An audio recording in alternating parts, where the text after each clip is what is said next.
दावा करायचा आणि माघार घ्यायची ही सवयच आहे काँग्रेसची. काँग्रेसमधून मुख्यमंत्री राहिलेले आणि आता 2 ते 3 वर्षापूर्वी भाजप सोबत जाऊन राज्यसभेची खासदारकी मिळवलेल्या अशोक चव्हाण यांचं हे विधान आहे. खरं तर त्यांनी हे विधान करणाऱ्यालाही कारण तसंच आहे. विधानसभा निवडणूक 2024 असो, राज्यसभेच्या खासदारकीची नुकतीच झालेली निवडणूक असो, बारामतीची पोटनिवडणूक असो आणि आता विधान परिषदेची असो, सुरुवातीला नेहमीच आक्रमक भूमिका घेणारी काँग्रेस नंतर माघार घेताना दिसते. सध्या आपण बोलतोय ते विधान परिषदेच्या निवडणुकीबद्दल. म्हणजे खरं तर काँग्रेसनं माघार घेऊन काही दिवस झाले, तरी या माघारी मागं काही कारण आहेत, ज्याची चर्चा आता रंगताना दिसते. एकीकडे माघार घेऊन काँग्रेस आपली काही पुढची समीकरणं स्पष्ट करते हे दिसून येते. यंदा फक्त काँग्रेसनं माघार घेतली नाहीये, तर प्लॅन बी तयार ठेवलाय, तोही 2028चा. आणि महत्वाचं म्हणजे यामुळं खासदार संजय राऊत यांची खासदारकी धोक्यात येऊ शकते असं म्हणलं जाते. मग नेमकं काय झालंय, तो प्लॅन बी काय आहे, नेमकं काय खेळी काँग्रेसनं यावेळी खेळली आहे, चला बोलूयात. नमस्कार, मी संजना कट्टुकट मध्ये आपलं स्वागत. विधान परिषदेच्या निवडणुकीसाठी ठाकरे गटातून अंबादास दानवे यांना संधी देण्यात आली आहे आणि ठाकरेंनी स्वतःची संधी बाजूला ठेवत अंबादास दानवे यांना संधी दिली आहे. आणि जर उद्धव ठाकरे निवडणुकीत नसतील तर आम्ही आमचा उमेदवार उभं करू, अशी भूमिका काँग्रेसनं या विधान परिषदेच्या निवडणुकीवेळी घेतली होती. मात्र काँग्रेसनं माघार घेतली आहे, पण काही अटी ठेवून. त्या अटी काय आहे हे मी तुम्हाला सांगतेच, पण सुरुवातीला आपण बोलूयात काँग्रेसच्या आक्रमकपणाबद्दल आणि नंतर माघार घेण्याच्या या सगळ्या गोष्टींबद्दल. सुरुवातीला राज्यसभा निवडणुका असोत किंवा विधानसभा 2024चा संदर्भ घेतला तरी विधानसभा 2024च्या वेळी उद्धव ठाकरे गट असो किंवा राष्ट्रवादी असो, या गटानं मुंबईतील काँग्रेसच्या काही हक्कांच्या जागांवर दावा केला होता. त्यामुळे काँग्रेसला काही ठिकाणी माघार घ्यावी लागली, तर काही ठिकाणी काँग्रेसचे बंडखोर उमेदवारांनी निवडणूक लढवली. राष्ट्रवादी काँग्रेससोबत ही अशाच कुरबुरी काँग्रेसच्या विधानसभा निवडणुकीवेळी पाहायला मिळाल्या. यानंतर अनेक आता 2-3 वर्ष उलटलेत आणि आता राज्यसभेच्या निवडणुका नुकताच झाल्या. या निवडणुकीत महाराष्ट्रातील महत्वाचे नेते होते, महाविकास आघाडीतील महत्वाचे होते ते शरद पवार, ज्यांचं कारकीर्द संपणार होती राज्यसभेची. त्यानंतर प्रियंका चतुर्वेदी असोत, रामदास आठवले, हे सगळे निवृत्त होणार होते. महाविकास आघाडीकडे मात्र फक्त एकच कोटा होता, म्हणजे जेवढा कोटा होता त्यानुसार एकच उमेदवार निवडून आणता येईल इतका कोटा महाविकास आघाडीकडे होता. त्यामुळे आघाडीतून नेमकं कुणाला संधी द्यायची हा मोठा प्रश्न निर्माण झाला. सुरुवातीपासूनच शरद पवार निवडणूक लढवणार की नाही याबाबत चर्चा होत्या, ते खासदार होतील की नाहीत याचं उत्तर शेवटपर्यंत मिळत नव्हतं. मात्र शेवटच्या क्षणी शरद पवारांनी आपण निवडणूक लढवणार असल्याचं जाहीर केलं.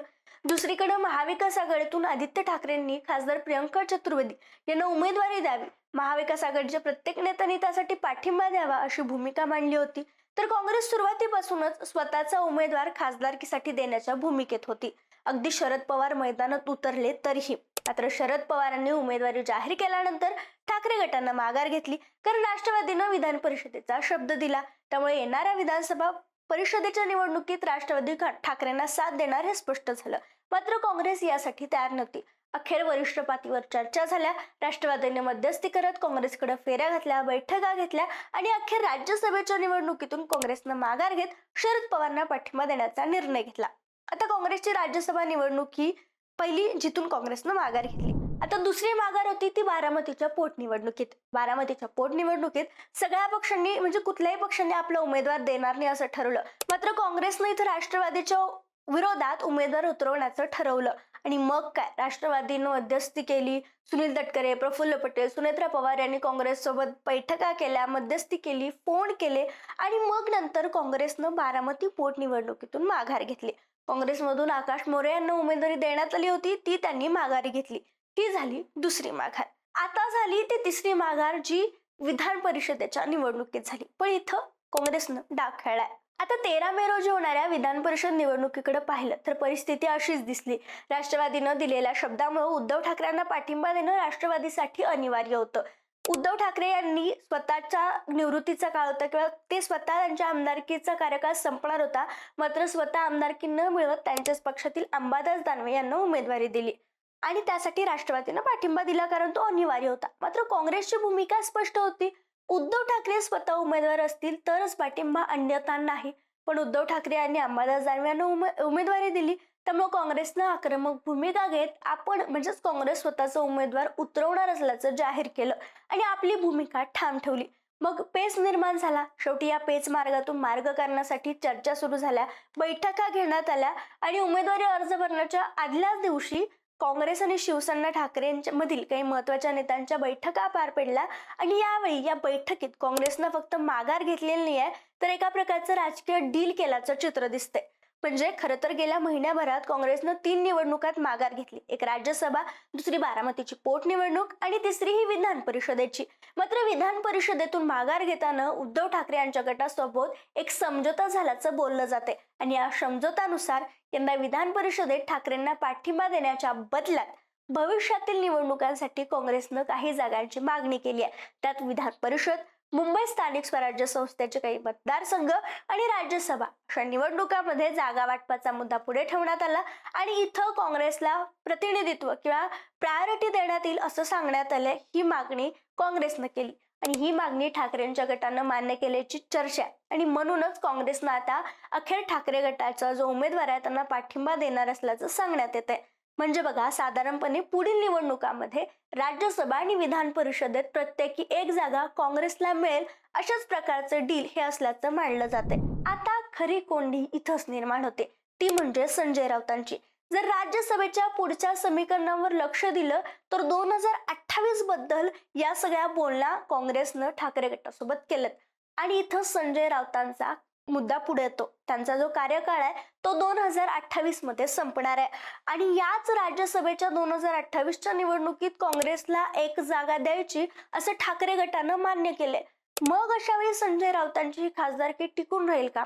कारण बघा, आताच्या राज्यसभेच्या निवडणुका झाल्या त्यामध्ये शरद पवारांना पाठिंबा देण्यासाठी संजय राऊत आग्रही होते. का? तर जर यावेळी शरद पवार गटाला प्रतिनिधित्व देण्यात आलं तर 2028 मध्ये असं सांगता येईल की मागील निवडणुकीत राष्ट्रवादीला उमेदवारी दिली होती आणि आता ती उमेदवारी ठाकरे गटाला देण्यात यावी, जेणेकरून संजय राऊत आपली खासदारकी मजबूत ठेवतील. हे सगळं गणित काय असेल हे सांगणारा एक व्हिडिओ आम्ही आमच्या चॅनलला केलाच आहे. मात्र या टर्म मध्ये म्हणजे पुढील टर्म मध्ये ठाकरे गटाला जागा मिळावी यासाठीचं गणित संजय राऊतांनी राज्यसभेच्या शरद पवारांना उमेदवारी द्यावी यासाठी मांडलं होतं असं बोललं जातंय. पण आता इथं 2028 लाच काँग्रेसनं अशी डील केली आहे की राज्यसभेची एक उमेदवारी काँग्रेसला त्यावेळी 2028 मध्ये मिळणार. त्यामुळे आता या नव्या डीलमुळे परिस्थिती बदलू शकते. ठाकरेंनी काँग्रेसला भविष्यातील जागांचा शब्द दिल्याची चर्चा असल्यामुळे राज्यसभा निवडणुकीत जागा वाटपात बदल होण्याची शक्यता आहे आणि यामुळे संजय राऊत यांची खासदारकी धोक्यात येऊ शकते. याबद्दलच जेव्हा संजय राऊत यांना विचारण्यात आलं तेव्हा 2028 ला अजून वेळ आहे, त्यावेळी काँग्रेससोबत बसून समन्वयाने चर्चा करू असं संजय राऊत माध्यमांशी बोलताना म्हणालेत. मात्र ही चर्चा अशी नीट होईल का? कारण हा शब्द दिल्यामुळेच काँग्रेस सध्या ठाकरेंना पाठिंबा देतोय की त्यावेळी परत काँग्रेस आक्रमक होईल आणि माघार घेईल आणि संजय राऊतांची खासदारकी टिकून राहील. तुम्हाला काय वाटतं? 2028 ला नेमकं काय होऊ शकतं याबद्दल आम्हाला कळवायला विसरू नका. तसेच कुठेतरी काँग्रेसनं दरवेळी माघारी घेणं, हे डील होणं आणि पुढची समीकरणं या सगळ्याबद्दल काँग्रेसचं जे काही मतं राहिली आहेत त्याबद्दल तुमचं मत काय आम्हाला कमेंटमध्ये नक्की कळवा.